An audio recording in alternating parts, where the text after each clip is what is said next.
Oh, that song is so badass, man. We are back. Week 10 is in the books.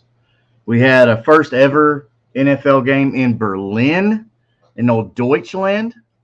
Uh, Man, I tell you what, it pretty damn good game too. Colts Falcons. It definitely was a nail biter the whole time. But anyhow, without any further ado, Slayton, how you doing, brother? Doing good, man. I had a pretty good week in all of my leagues. I only lost one, maybe two this week, Okay. so felt good about that. Yeah, making a big off push to make the postseason. Yeah, it is time for everybody to start thinking about that playoff push. If you're contending, if you think you can contend, this is the time. Trade deadlines are coming up, so we will be talking about our favorite trade targets going into Week 11. I know most trade deadlines are around Week 12. I know some of you psychopaths have no trade deadline. Um, that's fine. Every league is kind of different in that way. You set it up however you like. Whatever you like. No one can tell you otherwise, as long as you enjoy the format. But we've got that coming up a little bit later on the show, so stick with us on that if you want to learn about what players that you need to be targeting in redrafts and dynasties, and what we think is kind of acceptable value on that. So let's talk about a little news, Slayton. We got some headlines here. We got another coach is gone. Another one bites the dust, as the band War, I think, would say. No, there's at the song. But anyhow, Brian Dayball gone, which kind of, man, I don't know if you can say it's about time, but the Giants have not looked good for a while, pretty much since Eli Manning left. Even Eli's last season was pretty dreadful, which we saw the emergence of Daniel Jones that year, and that's where he got the name Danny Dimes. And he never lived up to it after that. He had one massive game, and he lived up. He was living off of that. And so, with Brian Dayball being gone, what does this mean for Jackson Dart? What does this mean for Cam Scatterbo? What does this mean for even Theo Johnson, who is starting to have a role in this offense? These are the dynasty implications. I mean, and Malik Neighbors didn't get much experience, so he with Brian Dayball. So it's gonna be curious to see who they're gonna bring in the offseason to take that head coaching job. But Joe Shane got to keep his job. Yeah, I'm not a fan of any of that, to be honest with you. I think they should have gotten rid of the GM and kept Dayball because he's shown nothing but promise. He had a good relationship with all the new players that are in. He drafted all of those guys, and now you're telling me that you're just gonna cut him off at the chain after everybody got injured. Like, granted, I understand like he was in the hot seat to begin with, but Yeah. not. They didn't even give him a fighter's chance. Like everything fell apart. Every piece of the puzzle that he had drafted all got hurt this season. So like, what do you expect the man to do? You know what I'm Yeah. saying? Like, Just riddled with injuries, dude. You're right. like I don't necessarily like the decision. I think he should have lived to fight another day, and I think that they're going to be sadly mistaken whenever he gets hired somebody or somewhere else and lights him up. So with that said, I kind of want to see who's going to be on this list. People to be hired. I've seen some speculation, maybe John Gruden. What You think owners will give him another chance? I think they would. I think I'm not going to get into that, but Oh, there's some owners out there that would for sure. I think they would. And at the end of the day, he's got a great relationship with Dart. He's knows how to run a roost. So I would be interested to see who they would bring out. I know Buddy from fucking Seattle, their offensive coordinator. I think he'll be looking for a new job after this year. I think he'll probably be a good candidate for that role as well. Yeah, I mean, there's also speculation about Cliff Kingsbury. Could he be ready for another offensive? Could he be ready for another head coaching gig? I don't know. We'll just have to see who Joe Shane brings in for an interview and who they like, and who they're gonna kind of give a chance to. Well, the report is that they're going to have to walk hand in hand with Joe Shane. He's going to be very in tune of who's being hired, which I thought was funny as a headline to begin with, because isn't that your job to be in tune with who? That's exactly his job. So what I don't understand why they're posting that out there, making it a big deal. But from my understandings, he's supposed to be cherry picking who the person is that's going to align with his views. So yeah, that's a very weird kind of story, because it goes GM Joe Shane, and then underneath him is head coach Brian Daboll, or head coach whoever now, and then the head coach and the GM work together to select coordinators, and then the coordinators, head coaches, work to select positional coaches, and then so on and so on. So that is literally Joe Shane's job, is to hire the head coach. I'm with you, dude. Like this feels just like a whole bunch of fluff from the team because they haven't been good and they just fired their head coach mid-season. Man, this just seems like a bunch of NFL team fluff and PR type stuff to make it seem like, look, it's not Joe Shane, even though people are like, bro, you and the owner let Saquon go, which was their golden child there in New York. Yeah. So a lot of Giants fans are not over that, especially since the next year. The next year he goes and wins a Super Bowl with your division rival. Mm-hmm. So I don't know. I don't know how Giants fans aren't calling for Joe Shane to be let go too, but I don't know. We'll see how it all plays out in the offseason. What's that? Oh, they are. They've been calling for his head for a while. Well, there you go. Nothing's being done because the owner's got him in his pocket. Yeah. Well, regardless, they've got a lot of issues over there in East Rutherford, New Jersey, with the New York Giants. They got to figure that stuff out, man. It's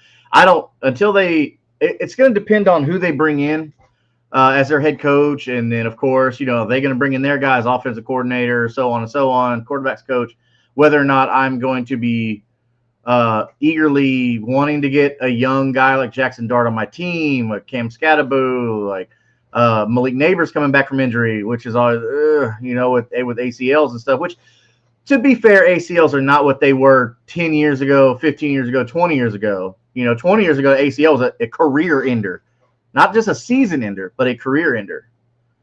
So, I don't know. I'm drafting him next season. What's that? I won't be drafting him next season. No. I don't think it's going to matter who they bring in as the head coach. It's going to be one of those situations where I don't know if I'm going to trust really any of these guys in the Giants. Well, I know you're a Scat Pack truther. I think it's going to operate pretty close to the same. You're not going to change how Jackson. Like, you might be able to call the plays and kind of keep him a little bit more at bay, but you're not going to change who he is. He's a good runner, so that's how he plays. Like, I don't foresee it going to be a huge change in play style between the guys. Yeah. Do I think that the play calling is going to change a little bit, and they're going to try to hone him in and a bit more of a possession type thrower? Potentially. I think that would be more at ease, to where they're not having him be go-getter gunslinger type guy, to where he can kind of be like a Mac Jones in the offense, run when you have to, and just be able to sling the ball. I think that's probably more in the range of outcomes than what people think. But at the same time, I'm not rather excited because you just cleaned the house of the guy that brought in all these guys, so you don't have anybody in the locker room. So it's a weird play. It's a really, really weird play for that organization. Yeah, well, time will tell and see what's going to happen, which is why you need to go ahead and tune in the off season. That way, when we cover all this stuff, especially if you're a dynasty player or getting ready for redraft, hitting that subscribe button to be able to have all this fantasy football content even in the off season. Also, if you notice at the bottom, if you are a subscriber, once we reach 200 subscribers to the channel, we will be giving away a free. It's going to be a top fantasy football player's jersey. We still haven't decided who, but we'll need to get with you. So make sure your stuff is not set on private so we know who you are and we can reach out to you, get your size, your mailing address, all that stuff, and send you your free jersey. But if you're not subscribed, you cannot win the free jersey. Next, we've got some big news about Joe Burrow. Joe Burrow is back at practice, not in a full facet, but back. One window, baby. Let's go. Yeah. He's saying that he's trying to get back for the Thanksgiving game, which is very, very optimistic from my research looking at a couple different athletic doctors and stuff. But that's very optimistic. They're saying maybe week 13 is more realistic. What do you think? Yeah, if I was Zach Taylor, I'd be saving this man from himself right now. Hey, you ain't going giving as much as I want you to go out there and play. We can't afford to have you go out there and play and then get re-injured and be, give it a couple weeks, get back to game speed. There's no reason to rush this back. You are the asset of our franchise. Yeah. One of the top assets, if not the top asset of what we're doing here. It kind of all plays around you. Like, let's not do this. I think when Joe Burrow's healthy, I think Joe Burrow's one of the best quarterbacks in the league. Oh, yeah, without a doubt. Top 5 and then, runner. Yeah, and then you pair him with Jamar Chase and T. Higgins. Get out of here, man. Like, set of weapons in the entire league right now. Anybody can argue with me, but you aren't going to be right. No, there's no better tandem other than maybe Pickens and Lamb. I think. You don't think so, or Puka and Devontae? So you don't.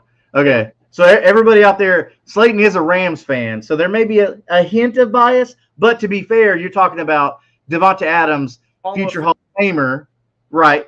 And then Puka Nacua on the trajectory he's at is going to be a Hall of Famer. So I'll give you your credit on that one, brother. I'll give you credit. I mean, don't get me wrong. George Pickens and CeeDee Lamb's a short behind him. They're not far behind him. But I can tell you, like, raw, true talent, those two dudes from Los Angeles, they're something else. And I think there's. Would you put them over Chase and Higgins? No. But they're like a close second to you, yeah? Second. I mean, it's really, really close, not to the point where, but we've all seen what Jamar Chase can do. He flipped them upside down week in, week out. Does not matter about matchup. Puka Nacua, now at the same token, he can do the same, but not to the same magnitude. Yeah. Not to the same magnitude. And, when you have a healthy Joe Burrow, that team is unstoppable. Oh, yeah. Yeah, you don't want to play the Bengals with a healthy Joe Burrow and both those weapons on the field. Even a Chase Brown in the backfield. I mean, just imagine if the Bengals got a good offensive line, how lethal they would be with a good offensive line. Even if you just add a couple good pieces in this upcoming draft, which there's not a lot of great offensive linemen in this draft from what I'm seeing so far. So I don't know. But yeah, Joe Burrow is eyeing a Thanksgiving Day return. We'll see how their record looks, if they're even competing for a playoff spot. But Joe Flacco has looked really good in his place since he's been gone. He's been keeping Jamar Chase and T. Higgins relevant. So if you're Chase or Higgins owners, you're not upset. You've actually been able to flex or spot start Joe Flacco a little bit. Yep, I've had to with buys and else. So yeah, I'm actually doing that this week with Daniel Jones being on bye week. Yeah. Next little bit of news here about Bucky Irving. The team is saying that they have no timetable for return. They do not know when Bucky Irving is going to be back. So they've already announced that he's not coming back for this week either. Yeah. So, man, this is tough. When they put that no timetable, man, are you cutting them off your team? I mean, Because that could be a valuable slot right there for a waiver ad. at this point, there's not too many waiver ads that like I'm dying to get. That's true. That's true. Oh, you might have Benson that's coming back from IR. Like at that point, maybe. But like, I mean, realistically, If he's on your waiver for sure, yeah. We're digging through like Parker Washington. We're digging through Mariota. We're digging through like Geno Smith of the world. I'm not touching either one of them quarterbacks. Heck no. Not one bit. No, not even on a bye week spot start. I'm not touching them guys. I'm literally going any other place else. I'm like, no, dude. And like half of these players, like I'm going in there and like people that I'm seeing in waivers right now is like K. Dotton. Like, yeah, I like K. Dotton. Don't get me wrong, he's not terrible, but it's not somebody that is going to be a difference maker for you. Yeah. Not going to be somebody that's going to save your week by putting them in a flat. Like it's just not going to happen. Yeah, that's not he's not that type of player. Maybe he could be one day. I don't know, but we'll see. We'll definitely be watching him on this show. Next up, we've got news about J.K. Dobbins. J.K. Dobbins is likely headed to the injured reserve, which that's pretty much going to be it for the rest of the fantasy season for him. So guess who that means a fire up with authority? Woo, baby! Let's go, dude. How many times did I tell everybody that it is a ticking time bomb with J.K. Dobbins? It's only a matter of time before this guy is done for the rest of the season. And here we are again. Same fucking time every season. We're sitting here looking like, thanks for your trot. You were great. I appreciate you. And like, on to the rookie. That's just how it's been. And like, I knew it was coming. I didn't know when, but I had a gut feeling that, hey, it's going to happen. And he's never played a full slate of games, I feel like. So now it's time for Harvey to shine, and I think he's going to do a lot better than what people are thinking. And I'm sitting here with a big old smile on my face because I've been waiting for this moment all season. Oh yeah, and I know Mick is super happy about this too. So normally Mick will be on the show with us on Tuesday nights, but he's out there keeping the lights on out in California. Building that infrastructure. So Mick, man, keep up the hard work. We miss you on the show, buddy.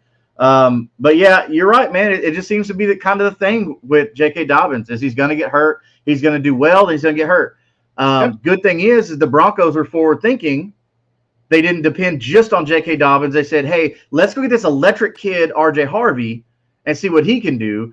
And he's actually shown us so far in this season that he can step in to that role and succeed. And he's broken off a couple big plays, dude, like over the last couple weeks, and he's looked good. So I'm rather excited to see what he's going to become and what he does with this opportunity. This week I wouldn't be super excited about starting him against the Chiefs, but yeah, coming up weeks ahead, I'm all gas. Yeah. Yeah, if by some slim chance you have not picked up R.J. Harvey on waivers yet and he is available, do that. You pay – heck, this late in the season, I'd probably just give you all my fab, man. Like, yeah, just go ahead and spend it. You only got, what, four or 5 weeks left of the fantasy season. And like you said earlier, man, there's not very many good options on waivers, and R.J. Harvey should not be on waivers. But if he is and your league mates are idiots, take advantage of them. Capitalize immediately. Yeah. So because we've been telling you for the past 5 weeks, hey, if R.J. Harvey's available, go get him. So if you haven't done it yet, it's too late. Somebody else with higher waiver priority is going to get him. So news out of Jacksonville, somebody that pretty much everybody in all my leagues has already cut bait with, and that's Travis Hunter. Yep. So we knew that there was kind of a serious injury. The team said, hey, this is not good. So everybody just kind of already said, all right, we're done. We're not wasting our time on Travis Hunter. And with Brian Thomas Jr. being out, dude, what the heck is going on with Jacksonville right now? They can't catch a break either. They started off hot and then boom, in the toilet. I mean, they looked like trash, man. Yeah. Another team that just can't get offensive line together. I mean, I think we're starting to see a pattern here, man. Bad. So so Travis Hunter, if he's on your team, cut him. He's done. Unless it's like a team, I'd put him on IR. But at the same time, like I would not be keeping any shares of him in any of your fantasy season. Yeah. The only thing is, you're right. If you're in a keeper league, go ahead and hold on to him. Let's see here. All right, so that's kind of the bigger news. Am I missing anything as far as league news that pertains to fantasy football? Let me think about this.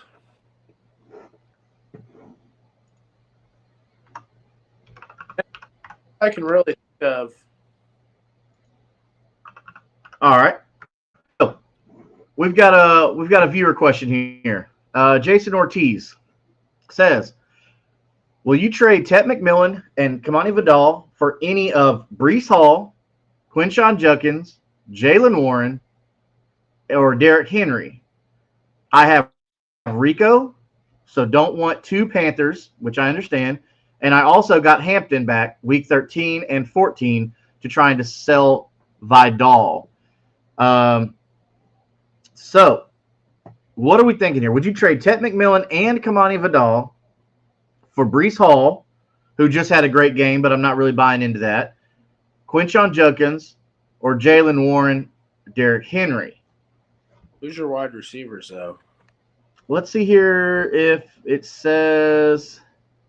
It doesn't say over here in the comments what his wide receivers look like. If he's got good wide receivers, I would totally go after Judkins or Derrick Henry. Judkins for sure. Now, as far as Henry goes, I like Henry. I think they're going to have a strong push there the end of the season. There's going to be a lot of shootouts, but I don't know if they're going to be running the ball per se. I think it's going to be kind of an air show, if you will. But there is good opportunities for him to get some goal line work there and get some good points. So definitely an option. Anything within 10 yards, I mean, that's Derrick Henry territory, you know what I mean? He's going to eat you up. So, but man, I gotta say Quinshon Judkins is probably my favorite out of these 4 here. Yeah, I would say Quinshon, and then a short second is going to be for me. Yeah. I mean, the Browns play the Ravens, and the Ravens defense hasn't been good this year. So, I mean, it's got some decent matchups. But all right, so yeah, that's what we would do, Jason Ortiz, is we would go Quinshon Judkins. If you can get maybe a little on top of that, maybe see if you can get Judkins and Jaylen Warren for Tet McMillan and Vidal. I think both of those would be good. Jaylen Warren has a lot of PPR value as well. So another one from Jason Ortiz says, which tight end is best this week? So Theo Johnson said he might start Wan'Dale. Brenton Strange, which I didn't think Brenton Strange was back yet. I thought that was a kind of a we're waiting and seeing. And then Cade Otton already starting White. Rashad White or? Yeah, I would assume so because he's talking about Otton. Yeah. I wouldn't start Strange. He's coming back off of an injury. I don't trust it. Shoot, I would probably go. Oh shoot! And the Bucs are playing the Bills defense, who's like they're kind of mediocre. They're not great, but they're not bad either. Bucs are playing the Bills, and then who's the Giants playing? The Packers. Packers defense has looked okay, but I mean it's the Giants offense. They're all in disarray right now. Like no Scatterboo, no Neighbors, no head coach. Like I don't know, man. I would probably start Theo. Yeah, if Jackson Dart's got nobody else, Theo Johnson's actually been somebody that he's looked to so far this year. So that's a good one there. Good Theo Johnson on that. Start one QB this week: Mariota, Rodgers, Geno, Tua. I mean, sorry. I know who I'm going with. Who you got?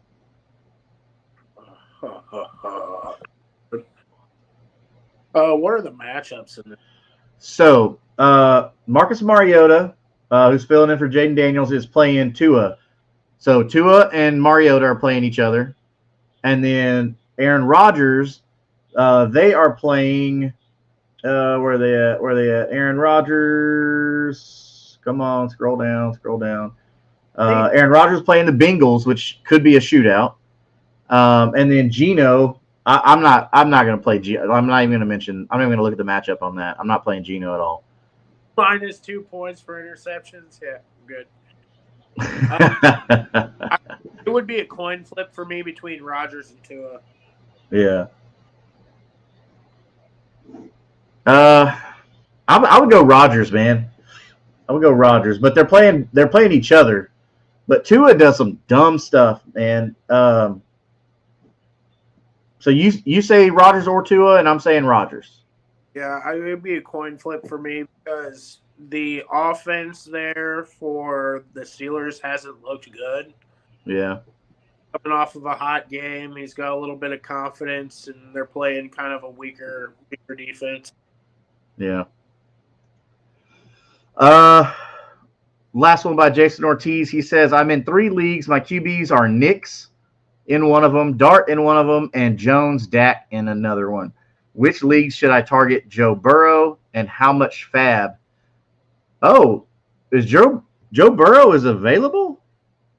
Okay, so he must not have IR positions in those leagues. Yeah. Man, see, that's tough, dude, because if they're not in a position to make the playoffs, there's no reason to bring Joe Burrow back. I'd hate for you to spend all your fab and then you got nothing. But, I mean, if Burrow comes back and he's healthy-ish, I mean, that's a tough one because he's still going to be put on his ass because of lack of an offensive line. I mean, if you're good at every other position, this is my opinion, Jason. If you're good at every other position, I'm going to say go ahead and do about, I don't know, 35 to 45% of your fab with the league you have Dart in. Yeah. I think Dak is okay, and I think Daniel Jones and Dak in that one is fine. I wouldn't mess with that one. The Cowboys' offense has been lights out. Yeah. Bo Nix, I'm not gonna hold on to the bad week that he's had. With having Bo Nix singular by himself, I would definitely pick him up in that league too. Yeah. If I'm being honest. Because, like, as much as I do like Bo Nix, like, he's kind of giving you some dud games over the last couple of weeks. And, like, it's a mixed bag, but to kind of have a little bit of extra grit behind that and to be able to spot start when needed, like, I think it would probably do you some justice, Jason. Yeah. So that's the direction we'd go on that one, Jason. Thank you for your question, man. Make sure you go ahead and subscribe so that way you can get entered to win that free jersey down at the bottom once we hit 200 subscribers. The channel's growing, man. We sure do appreciate everybody. That makes it fun for us to come on here and answer all your questions. Next question from Juan Pena Jr. Thank you, Juan, for your question. Who for my QB1? We got Bo Nix, CJ Stroud, JJ McCarthy, Jacoby Brissett, Aaron Rodgers, or Joe Flacco. I'm assuming this is just for this week, correct, or rest of season. So I don't know if we're saying just for this week, Slayton. Who do you got just for this week? Oh man. So Bo Nix is playing the Chiefs. CJ Stroud is playing the Titans. I do not give a flying fuck who he plays. Fair enough. So is he in Geno Smith territory? Not Geno Smith. I would start him over Geno, but like not with authority. Gotcha. You know, and The Vikings with JJ McCarthy, they're playing the Bears. That could be a favorable matchup. I don't know. We'll see. But they're in Minnesota though. They're not out in the snow in Chicago, so that might help a lot for McCarthy. I don't know. Yeah. Brissett is playing the 49ers, but we've seen Brissett be pretty decent as a passer. We talked about Aaron Rodgers and Joe Flacco are playing each other. Yeah. So this is the Unk Bowl 2. So for this week, who do you got? So it would be a coin flip for me between Jacoby Brisket and Joe Flacco. Okay. All right. Sounds good. Man, I think I'm going to go with McCarthy. I'm going to go with McCarthy with the Bears coming to town because they're in the dome. And, I mean, Justin Jefferson, Jordan Addison, I can't go against them guys, man. Like, I know McCarthy has had flashes that were not great, but he's had flashes that were great. So I'm going to go McCarthy on that one. And so you said Flacco? I would say either Flacco or Jacoby Brissett. Okay. All right. Sounds good. Juan's got another one here. He says, who for my wide receiver 1, 2, and 3 and flex spot? Okay, so all the wide receivers and flexes, got it. Devonta Adams, who they're saying is questionable, I guess.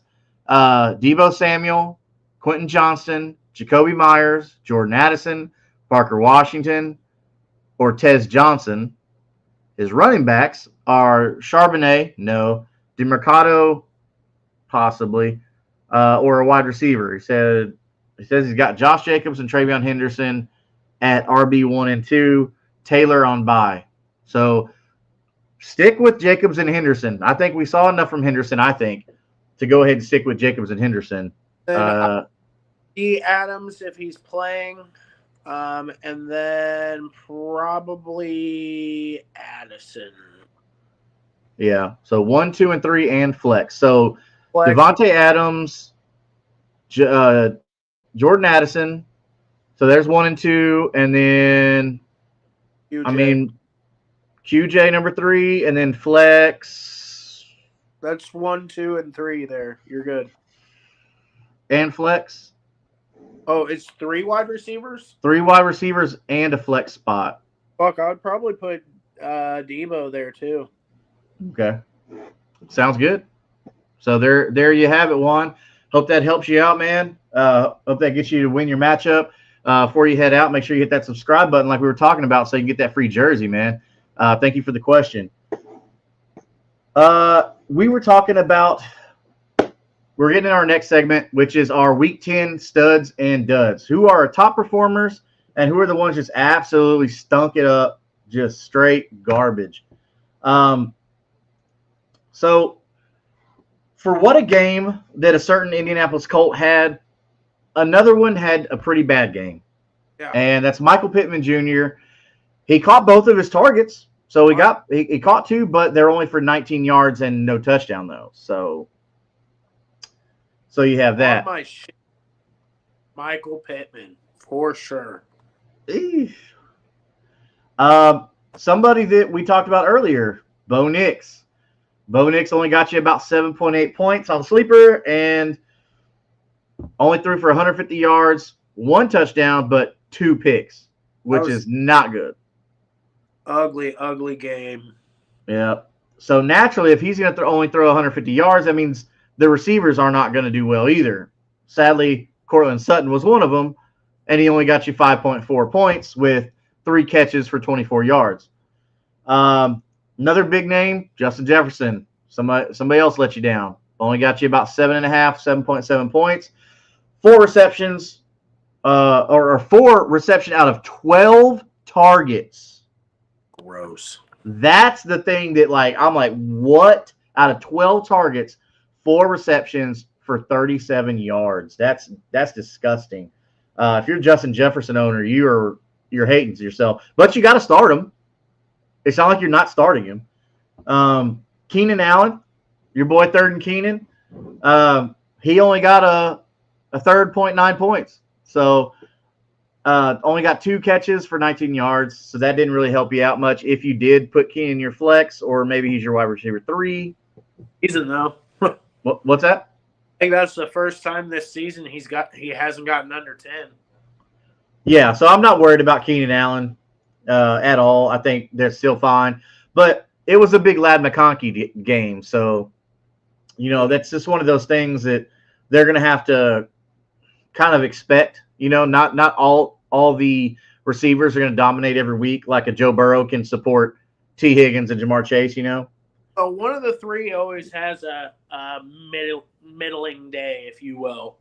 There's always one of the 3, and for the first couple of weeks it was Ladd McConkey, and then it went to QJ after he went into the doghouse for a little bit there, and now we're having some Keenan Allen bad games. I think it's just all game script dependent, and they kind of do a kind of a carousel, if you will, of different guys that they throw it to. Yeah. The last couple guys, big name guys, DK Metcalf only got 3 catches for 35 yards. The biggest one I think that just broke everybody's heart, though, Brock Bowers, 1 measly catch for 31 yards. Right. So that doesn't help you at all, man. So you're hurting with Brock Bowers. Even in tight end premium, that doesn't help you. Sam Darnold only got you 5.9 points, 178 yards, 1 touchdown, 1 interception, but he lost 2 fumbles, which is negative points in a lot of leagues. So that hurts you as well. And then Garrett Wilson went 0 for 3, dude. But that's the Giants, man. I mean, that's the Jets. Trash. Again, Justin Fields didn't even break 100 yards passing. Justin Fields is horrible. Tragic. And everybody was on the case about not wanting anything to do with Garrett Wilson. And they were like, oh, look how good he's doing the first 2 weeks. And I'm like, brother, there's rough seas ahead, my man. Like, I don't think you understand how bad this is going to get. Yeah. And starting to see injuries and everything else that's piling up. And, like, all they have left is like the pieces of a broken team. And I'm like, man, like, yeah, I'm good. I'm good on that. You sold the 2 best pieces of their defense, and Justin Fields just ain't it. You were so confident out there. Maybe it's just something in the water in New York, and they don't know how to get or keep good players. I don't know. But on the flip side of it, you had some big studs that let you down, but you had some big studs that really performed. And then one guy who running backs went crazy this week. Bro, one guy that I have been just pounding the drum on all year long, for the past 4 years since he was in college, man. TreVeyon Henderson. Hendo finally gets his respect, finally gets his opportunity with Ramondre Stevenson being out. 28 points, 14 on the ground, 147 yards, and 2 tutties. Mm-hmm. We saw the breakaway speed. We saw it. It's undeniable. I don't know how that Mike Vrabel and Josh McDaniels can sit there and say, all right, let somebody else run the ball this week. If you do that, Patriots fans will have your head, man. Like, this kid just showed you how amazing he is. So you guys better keep up with TreVeyon Henderson. All right. So hopefully you went out. Questionable today too. What? Questionable. He probably's a little sore. He probably's a little sore from that big performance. Morning, I was like, come on, boy. Stay healthy so you can play for at least a couple weeks to get a spot. Yeah. Somebody that I told everybody to start on Sunday morning, and that we told everybody to start last week, was Devon Achane. Achane just went nuclear. 41 points. He got you 174 on the ground, 2 touchdowns, got you 6 receptions for 51 yards. So that's what, 11.1 points right there just in the air before he ever touches the ball on the ground. Jahmyr Gibbs, 38 points. He got you 142 on the ground, 2 touchdowns, 3 receptions, 30 yards, and the touchdown through the air.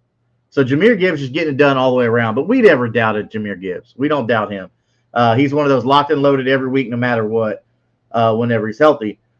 Trey McBride, I mean, he's pretty much he's relevant on that team. He's the only relevant person, no matter who the quarterback is. It just sucks for Marvin Harrison because his day depends on if Kyler Murray's playing or not. Because if Kyler Murray's playing, then Marvin Harrison's going to suck. So, last big stud of the week is going to be Drake London. Drake London put up a day caught 6 of 8 targets for 104 yards and a tutty. So you're liking that. So those are our big winners, our big losers, our studs and duds, whatever terms you like to use out there. Those are it. So if that gives you what's up, DeMarcus Lawrence with 2 fumble recoveries, hugs, brother. That man was going crazy.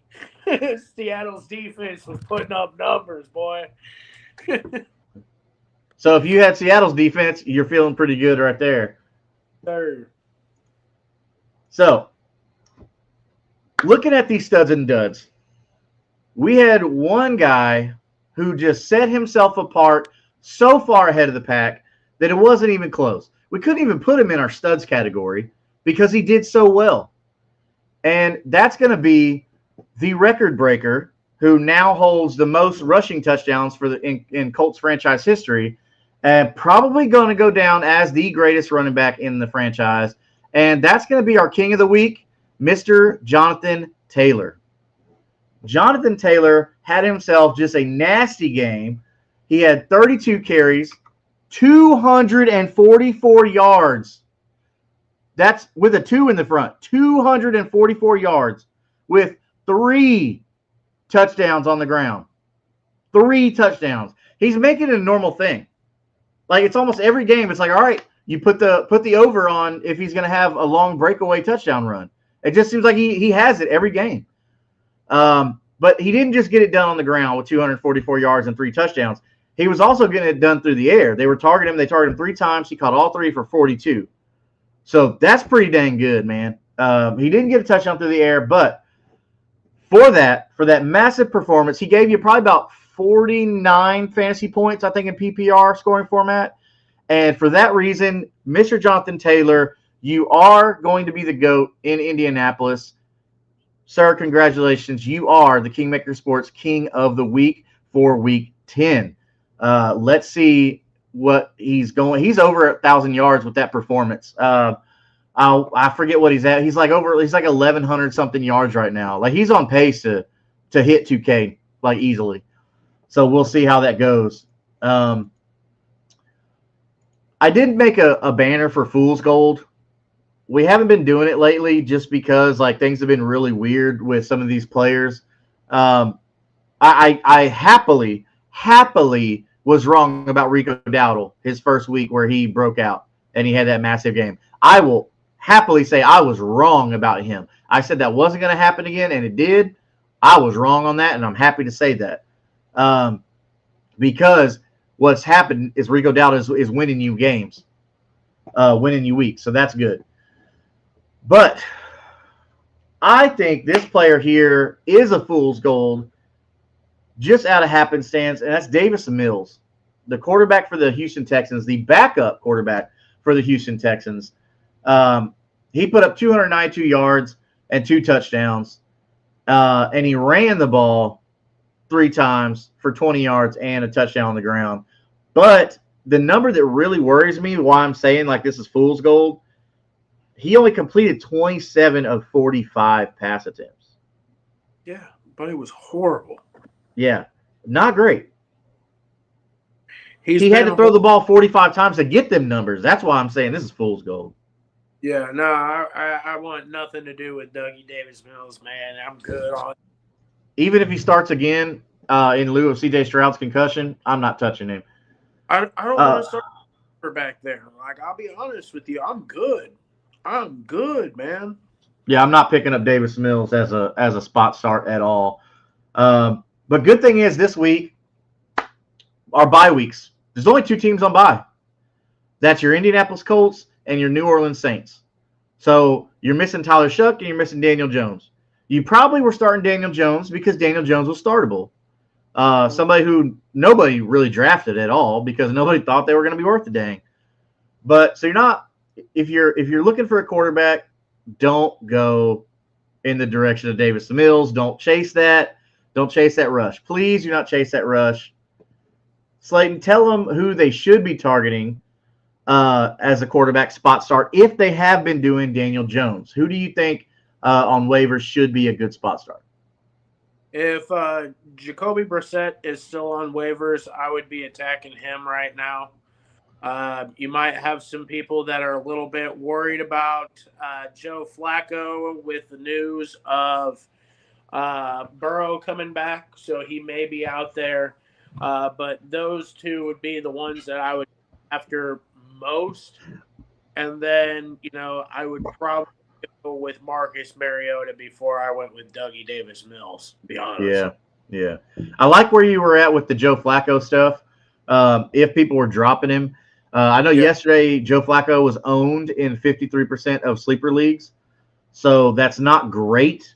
But like you said, hopefully with the Joe Burrow news that drops and he's available. So if he is available, then I would look for him. They might be dropping him in lieu of adding someone else. So you may have to wait till after waivers process until they all become free agents and then go ahead and just snag him up. So look at your settings and see when waivers process and kind of keep either set an alarm or kind of keep a mental note like, hey, at let's say 2 p.m. waivers process, I need to go ahead and check that at 2:01 or 2:02 or whatever it is and see if somebody dropped Joe Flacco. Hopefully they didn't because I really like the matchup coming up. But, yeah, so that's a good one. Jacoby Brissett has been doing really good. You definitely want that juicy brisket.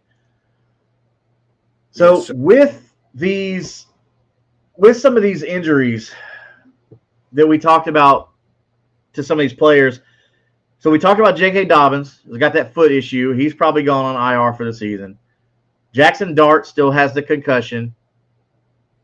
Devontae Adams is dealing with an oblique injury, which he might be fine. I think some people said it's like a 1 to 2 week injury. We'll see how it goes. I mean, Devontae Adams is an elite athlete, so he almost went back in. I don't know where everybody's like freaking out. He was like trying to go back in on the sideline the rest of the game. So from what the coach speak was whenever I watched all the interviews and that type of stuff afterwards, Sean McVay was like, nah, he's good. We just held him out for his own good. Like he'll be all right. So like I don't foresee it being like maybe a 1 week rest here. We'll see, but like I don't foresee it being a huge issue by any means. Yeah, for sure. It shouldn't be a serious thing.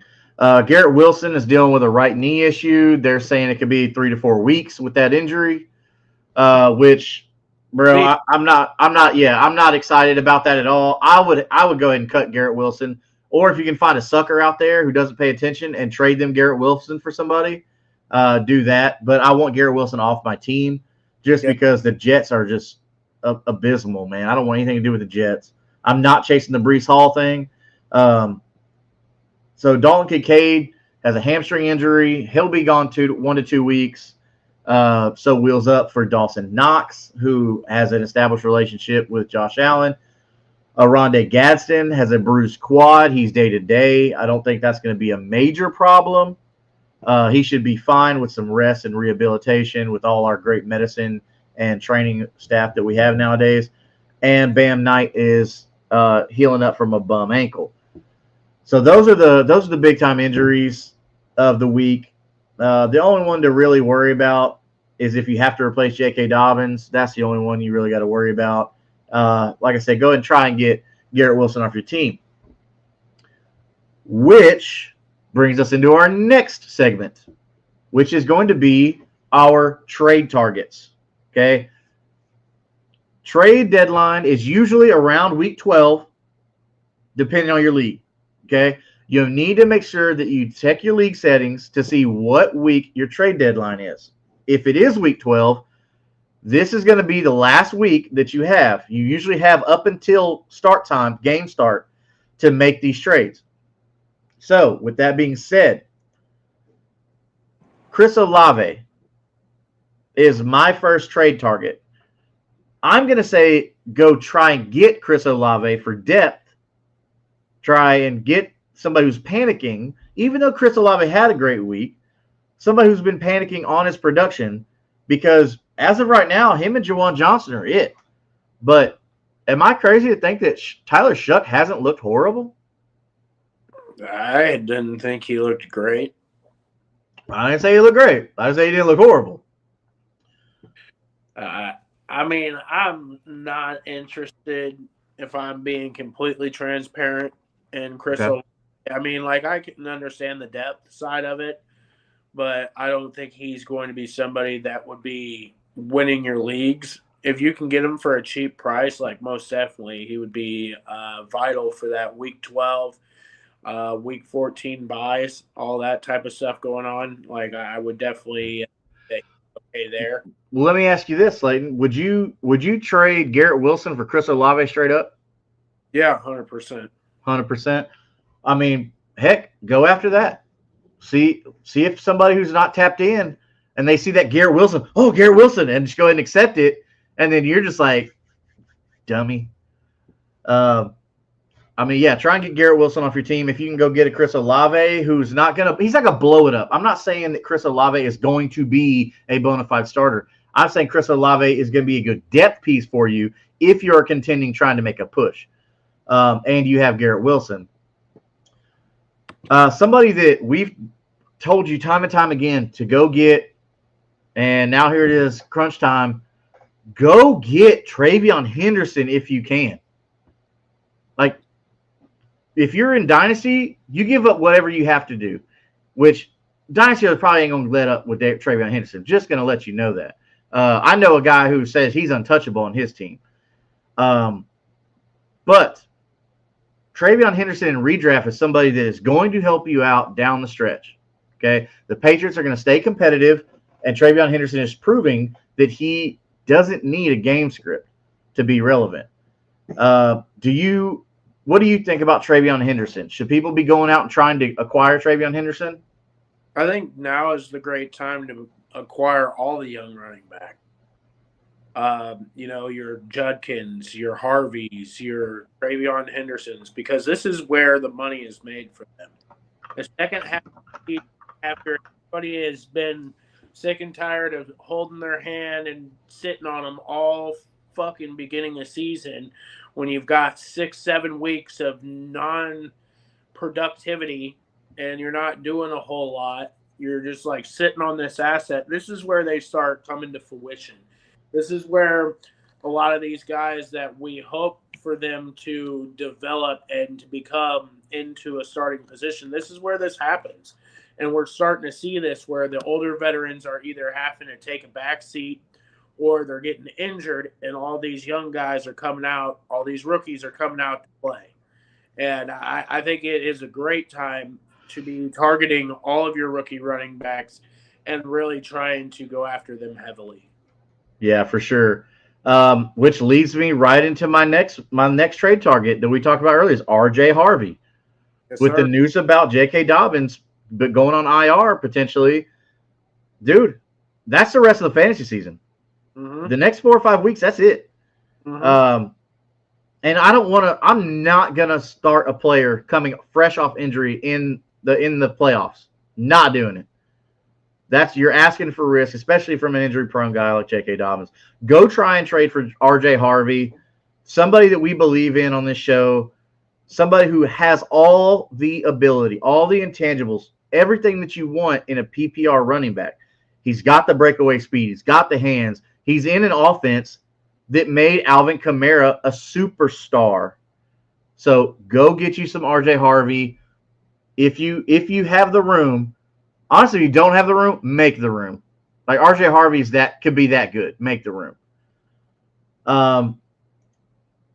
Honestly, dude, so this might be crazy, but to go get a Travion Henderson or to go get an R.J. Harvey, or if you can find the guy who has both of them, this is a sell for me. Big name Breece Hall. Sell Breece Hall. Get him off your team. He's a New York Jet. See if you can get Travion Henderson or R.J. Harvey. Me personally, I'd rather have one of those two over Breece Hall. What do you think, Slayton? Yeah, I would definitely be interested in doing that. Grant, I don't think anybody that has Judkins or Trey would be willing to make that trade right now. Just in the fact that like they already know kind of what they have in those guys, where they've seen what Brees has done, where you might have more success trying to target Harvey because Harvey has had 1 week of relevancy as far as like that type of stuff goes. Where Travion, like he's had that big name profile since day one. Yeah. So like I think it'd be a little bit easier to acquire Harvey for that trade, where I think the owner of Travion might kind of push back on you. Brandon Howell says Texas got a W on Sunday. Well, you know what, Brandon? I got a W every day. Every day. Oh, and I love it. Keeps me going, keeps me fueled up. So another young running back that I don't think you can acquire, but you should definitely go try and get, who has an amazing strength of schedule the rest of the season. That's Quinshon Judkins. I don't think they're going to let him go unless they're just not a contending team and you can kind of talk them into it and give them the whole sales pitch. But Quinshon Judkins has a great strength of schedule. They play Baltimore, who has not looked good on defense, Vegas, who has not looked good on defense, San Francisco, who's not bad, and then Tennessee, who's just atrocious. This is really good for Quinshon Judkins. If you're contending, I think you should at least try and go talk to the Quinshon Judkins owner. Hopefully, they're not contending. If they're sitting there with like 3 wins on the season, maybe you can make something happen. But do you think that Quinshon Judkins is somebody that people should be going after, or do you think they should try and aim for Travion Henderson, RJ Harvey range? Yeah, like I was saying, I think all of your rookie running backs right now is somebody that I'd be trying to acquire. Well, all your starting ones at least. I think a lot of those guys have the skill set and the ability to be a league winner for you here down the stretch. They have the ability to put this game on their head if you guys are paying attention to the trends and paying attention to the usage and all of that type of stuff, especially strength of schedule near the end of the season here, where a lot of these guys, they don't pay attention to strength of schedule. They're not going to pay attention to a lot of the usage. So this is where you got to capitalize on that. And I think with a lot of your young profiles right now, you definitely want to be acquiring as many as you can to go into the. Yeah, for sure. And especially if you're in Dynasty, you're gonna have these guys for the next 3 years. So you're looking really good right there. So last trade target that I've got on my list, I don't know what your list is looking like, but Jordan Addison. I feel like Justin Jefferson is a little unattainable, so I'm not going to go that route. But Jordan Addison, another player who has an amazing strength of schedule down the stretch. Okay. This is their next 4 matchups here.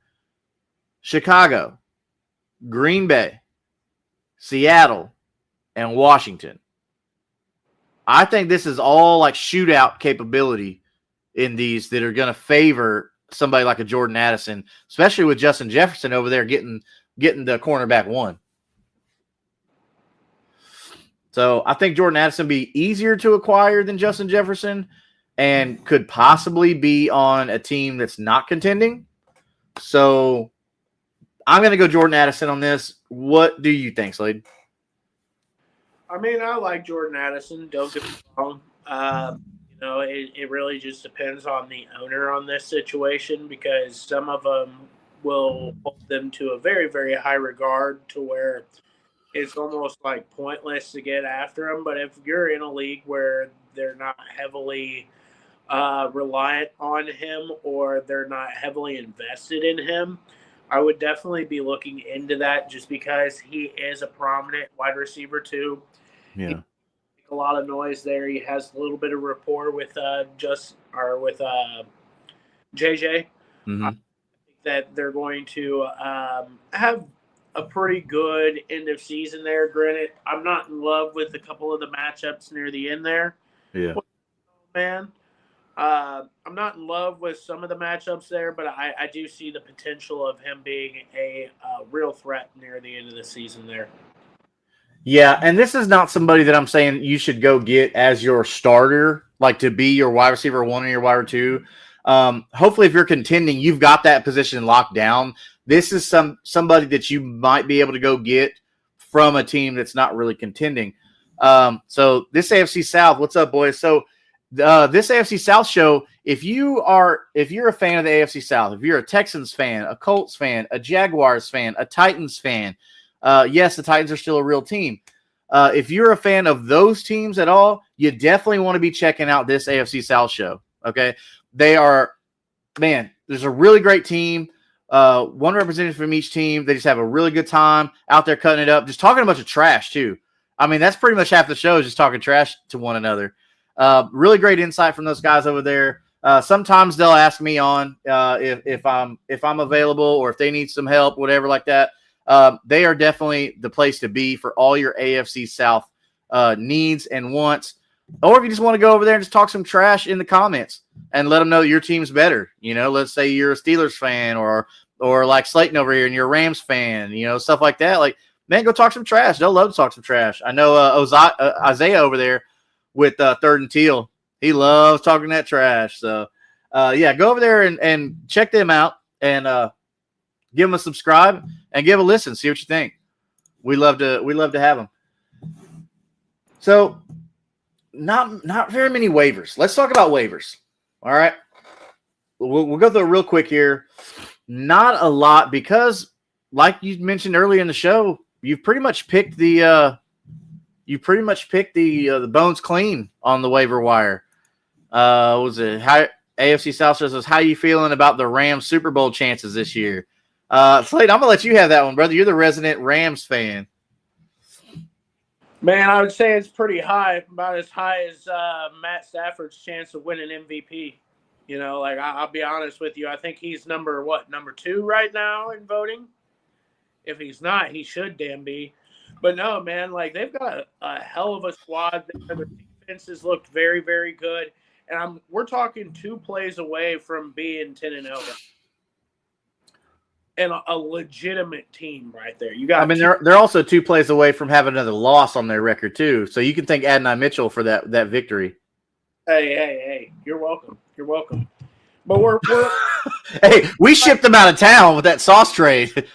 We're seeing right now that they're real frauds out there, and you know we're gonna find out what's really going on when Danny Dimes really turns into the trash bag that everybody knows and loves. So we're Bro, shots fired, man. What the heck? Oh my gosh. Yeah, that's our show, everybody. But no, realistically, I think the Rams have a really, really good shot to make a lot of noise in the playoffs there. They've got a killer running offense. They've got a killer wide receiver core and just one of the best quarterbacks to ever do it with Matt Stafford. So I think that they're going to be quite the threat, man. It's going to be an interesting end of season. I hope it's not a 1-2 and we're out type of game. Yeah. Playoffs, but as long as Matt stays healthy and our offense stays remotely healthy, I think we're going to have a pretty damn good shot. Yeah, I agree with that. I mean, the Rams they're killing it. They've just got a great offense. I'm a big fan of Sean McVay. I think he knows what he's doing over there. So I feel like as long as Matt Stafford's on the field and Sean McVay's got air going pumping through his lungs, I feel like the Rams always have a chance. Oh yeah. So that'll be interesting to see. I mean, maybe we could see Rams Colts Super Bowl.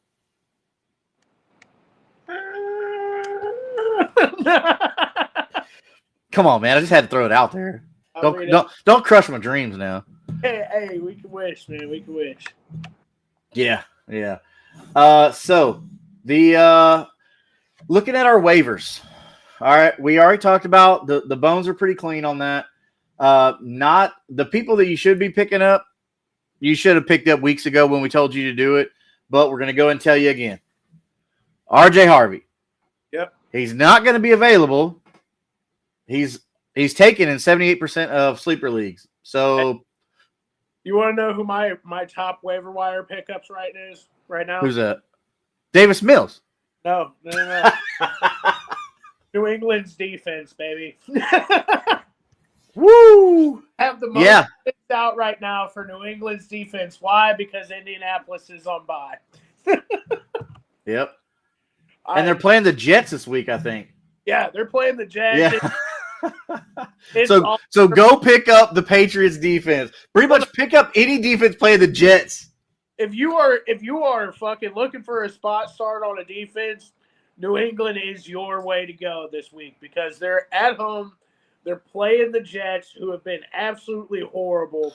Like, the spread is favored them by quite a bit. Like, it's the perfect storm for a waiver defense for sure.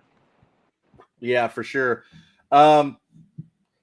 Excuse me. So Troy Franklin is another one that I'm going to say go pick up. He's owned in 59% of leagues, but he's also somebody we've been talking about for the past 2 or 3 weeks. Every week, hey, go pick up Troy Franklin. Go pick up Troy Franklin. It doesn't look like a lot of people were listening, only a little bit. The numbers went up from like 30-something to 59 in the past couple of weeks. But if he's available, go pick up Troy Franklin. I'm not going to say it again. I'm joking. I probably will say it again. Same with Theo Johnson. Everybody's been still sleeping on the man. He's still there. I seen him in 3 or 4 of my waivers this week, and I'm like, man, how is this guy not picked up? He's like last man standing. Everybody else getting hurt. This is not even like PPR leagues, or not PPR, but tight end premium. Yeah, tight end premium leagues, and he's still scoring 11, 14 points a week. Yeah, and he's somebody that you can go get in Dynasty tight end premium leagues too. Go ahead and put some offers out for Theo Johnson. I'd probably throw a 2nd round pick at him if you're in a tight end premium Dynasty. Another one, if you're needing to spot start for Daniel Jones, you can go get his older twin brother, and that's Joe Flacco. Go and get Joe Flacco with a prime matchup. He's only owned in 53% of sleeper leagues, so he could be available. You literally have almost a 50-50 shot at it.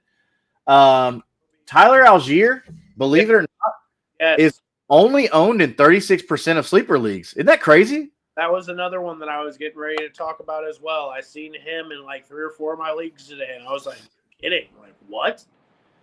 Tell the people why they need to go get Tyler Algier, man. I mean, the dude's put up, silently 10, 15 points over the last, I want to say out of the last 5 weeks, 3 of the weeks he had over 10 points from what I saw. And I was like, that's not terrible for somebody that you're going to have to flex in a spot. Like, I'm not telling you that he's going to be your RB1 by any means, but you're digging through trash to try to find something to start in your lineup. Like, I would much rather start him over, like, Blake Corum. Yeah, Tyler Algier's a proven commodity. Yeah, I mean, he had his own 1,000-yard season before Bijan came to town. It's not anything that he did. It's just that you had a Bijan coming out in the draft. Yeah.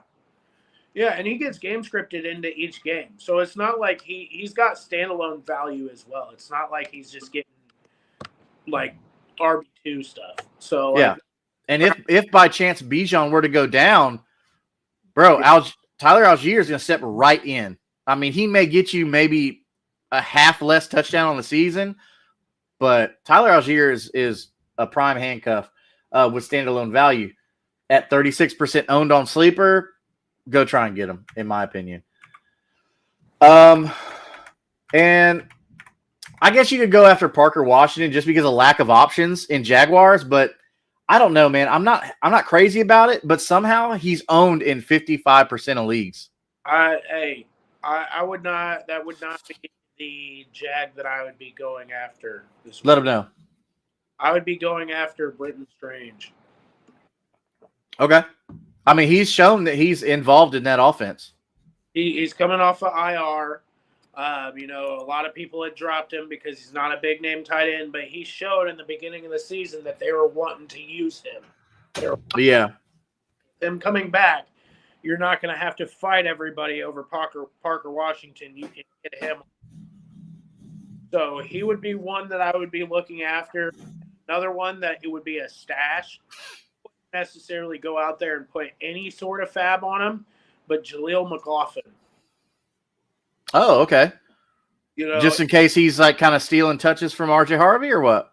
I could see a world where Sean Payton has utilized him in the past as an RB1.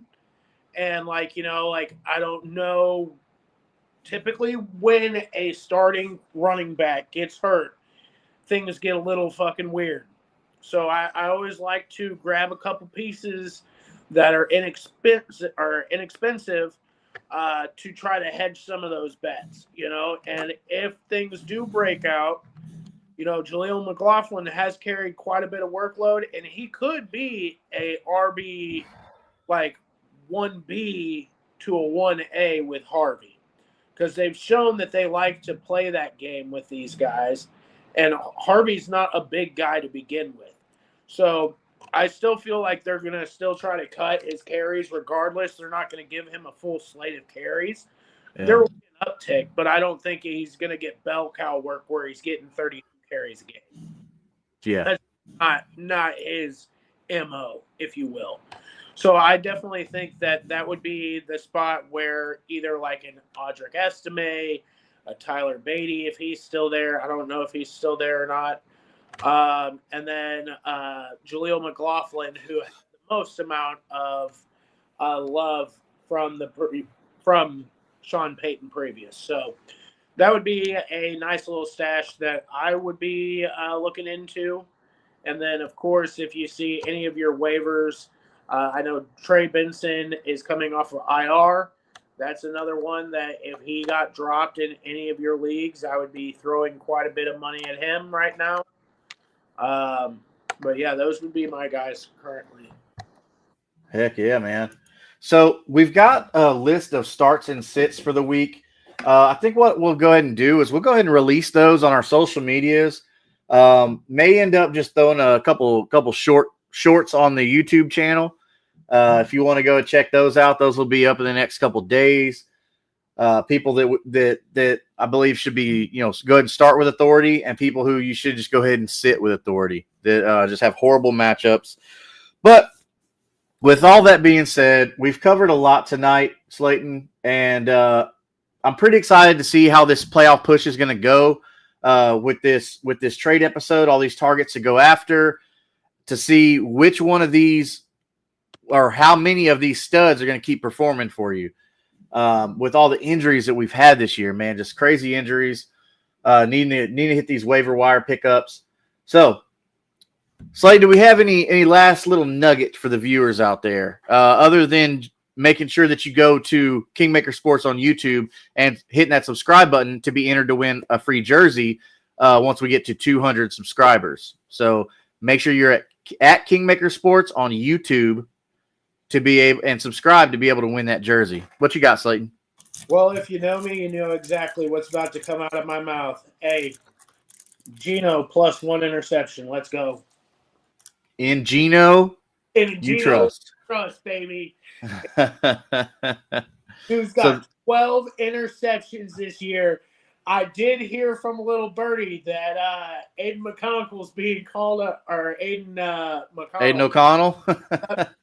And called up the Bush League. So we're going to see if they're going to replace him. But while the time is hot, get your money, boys. Yep. Definitely put that bet. Slayton, you've been winning a lot of money off Geno Smith this year with that over half a interception. So there's your big money line for the show. Geno Smith. Play Geno Smith the interceptions. So, as always, we will be seeing you again every Sunday morning at 11 a.m. Central Standard Time, getting you ready for Kingmaker Sports Game Day mornings, getting all those last-minute roster questions, looking to see what game-time decisions that are aggravating us, who's in, who's out, and doing all that. So, again, we said go ahead on the Kingmaker Sports YouTube channel to subscribe to win that free jersey at 200. That we'll be doing a live drawing here on the air. And other than that, man, that's all we got. Just keep an eye out. Hit that notification bell for when we post our starts and sits shorts videos here on YouTube. That way you can go ahead and be ready for that.